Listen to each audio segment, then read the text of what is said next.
আমি জয়া, আর আপনারা দেখছেন জয়া রান্নাঘর।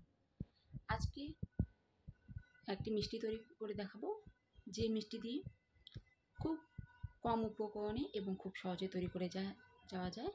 যখনই আপনাদের বাড়িতে মিষ্টি খাওয়ার ইচ্ছে করবে, এইভাবেই মিষ্টি বানিয়ে খেয়ে নিতে পারেন।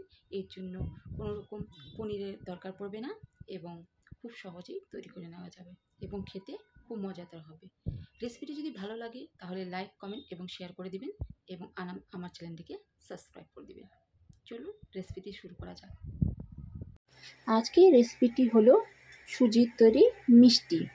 চলুন রেসিপিটি স্টার্ট করা যাক। এর জন্য একটি কড়াইয়ের মধ্যে 100 গ্রামের মতো সুজি নিয়ে এটিকে ভালো করে নেড়ে চেড়ে কিছুটা শুকনোয় ভেজে নিলাম। তারপর 1 কাপের মতো দুধের মধ্যে 1 কাপ জল মিশিয়ে এটির মধ্যে দিয়ে দিলাম। এবার 5 মিনিট এটিকে নাড়াচাড়া করলেই দেখা যাবে সুজিটি এই দুধ এবং জলকে টেনে নিয়েছে এবং একটি শুকনো ডোয়ের আকার নিয়ে নেবে। দেখুন, একটু নাড়াচাড়া করতেই এটি জল কতখানি শুকিয়ে গেছে। কিন্তু এটিকে নাড়াচাড়া করা বন্ধ করা যাবে না, ক্রমাগত নেড়ে যেতে হবে এবং লো ফ্লেমে এটিকে 5 মিনিটের মতো নাড়াচাড়া করলেই এটি একটি শক্ত ডোয়ের আকার নেবে। এবার এটিকে নামিয়ে ফেলতে হবে, নামিয়ে ঠান্ডা করে নিতে হবে। এবার মিষ্টির জন্য একটি শিরা তৈরি করে নেব।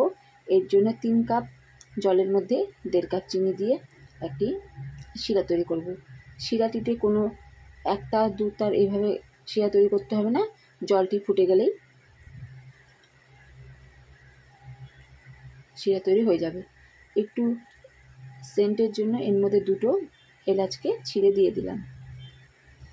এবার আমার সুজির ডোটি যখন হাতে ছোঁয়া যায় এমন গরম অবস্থাতেই তার মধ্যে 1 চামচ ঘি এবং 1 চামচের মতো গুঁড়ো দুধ দিয়ে ওটিকে ভালো করে মেখে একটি ডোয়ের আকারে তৈরি করে নিতে হবে। এটিকে খুব ভালো করে মাখতে হবে যাতে এটির মধ্যে কোনো ফাটল না থাকে, স্মুথ হয় ডোটি। এবার এই ডো থেকে ছোট ছোট বলের আকারে মিষ্টিগুলো তৈরি করে নিতে হবে। দেখুন, আমি সব মিষ্টিগুলো তৈরি করে নিয়েছি এবং একটিতে কোনো ফাটল নেই। ফাটল থাকলেই ভাজার সময় বলগুলি ভেঙে যাবে। এবার একটি কড়াইয়ের মধ্যে সাদা তেল নিয়ে সেটিকে গরম করে নিয়ে এই মিষ্টিগুলিকে ক্রমাগত নাড়াচাড়া করে ভেজে নিতে হবে। প্রথম অবস্থায় যখন দেওয়া হবে তেলের মধ্যে, তখন এটিকে হাতা খুন্তি কিছুতে ছোঁয়া যাবে না। তখন এইভাবে কড়াই নড়িয়ে ভেজে নিতে হবে এবং একটু শক্ত হয়ে গেলে পরে তখন কড়াই বা হাতা দিয়ে, খুন্তি বা হাতা দিয়ে নেড়ে এভাবে লাল করে, টকটকা লাল করে ভেজে নিতে হবে। দেখো, আমি প্রথমবার এগুলো উঠিয়ে নিয়েছি, এবার দ্বিতীয়বারেও আমি আবার মিষ্টিগুলো তেলের মধ্যে ছেড়ে দিয়েছি এবং একইভাবে কড়াইয়ে হাতল ধরে ঘুরিয়ে এটিকে লাল করে ভেজে নিয়ে নামিয়ে নেব। কিছুটা সময় ধরে কড়া করে ভাজতে হবে যাতে এটি সব দিক সমান লাল রঙের হয়। দেখো, আমার সবগুলি কি সুন্দর ভাজা হয়ে গেছে এবং কোনোটিও ফেটে যায়নি।